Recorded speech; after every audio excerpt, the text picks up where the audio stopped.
अध्यक्ष महोदय,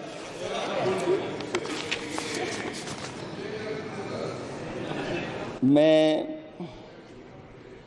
model of conduct जब चुनाव हुआ, लागू हुआ, उस समय मैंने देखा कि कुछ लोगों पर मेहरबान रही सरकार और कमीशन भी।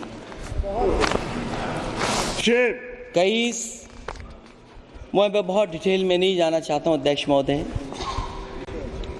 लेकिन कहीं ना कहीं प्रश्न उस संस्था पे भी लगा है, और अगर उस संस्था पर प्रश्न लगा है तो लगाने वाली सरकार की वजह से लगा है। इसलिए अगर निष्पक्ष होगी वो संस्था तो न केवल हमारा लोकतंत्र स्वस्थ होगा, बल्कि हमारे लोकतंत्र और मजबूत दुनिया में दिखाई देगा। अध्यक्ष महोदय, ईवीएम पे मुझे कल भी भरोसा नहीं था, आज भी नहीं भरोसा।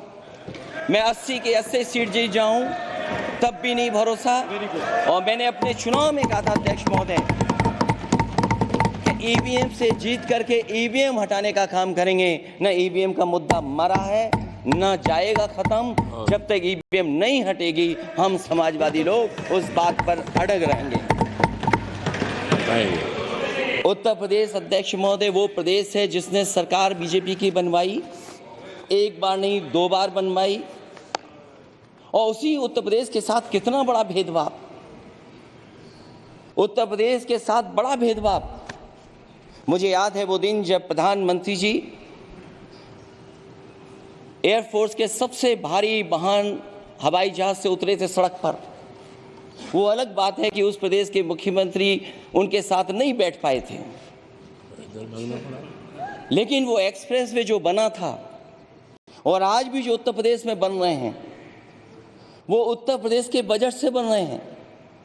लेकिन दिल्ली की तरफ से कोई एक्सप्रेसवे अभी नहीं दिया गया है। न केवल इंफ्रास्ट्रक्चर में भेदभाव हुआ है, बल्कि हमें याद है कि प्रधानमंत्री जी ने बड़े पैमाने पे गांव गोद लिए थे।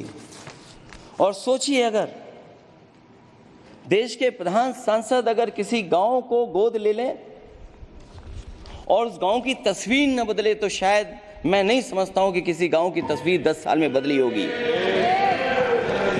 मुझे वो गांव जिसको उन्होंने गोद लिया, जो प्रधानमंत्री जी की आदर्श योजना थी उसके तहत जो गोद लिया गया था गांव, वो 5 वर्ष पहले खूब शोर हुआ था कि बनारस शहर की तरह डोमरी में चमचमाने लगेगा एक गांव। हकीकत में कुछ नहीं हुआ। उसकी दुर्दशा वैसी की वैसी है, जैसे था गांव वैसा ही का वैसा है। टूटी सड़कें, कच्ची पगडंडियां, उखड़े और टूटे हुए ईंट के खंजे, बदहाल हैंडपंप, पावरलूम और पंखे के जाली के कारखाने को आखिर कब तक रफ्तार मिलेगी जो उस गांव में काम होता था, लोग करते थे। खाली पड़े रसोई गैस के सिलेंडर, अंधाधुंध बिजली कटौती के बीच इस गांव के लोगों को हर सुबह मजदूरी की कभी ना खत्म होने वाली तलाश आखिर कब पूरी होगी। तो सोचिए, एक गांव की तस्वीर ये है। जो गांव कभी गोद लिया गया था, उस गांव की भी तस्वीर नहीं सुधर पाई है।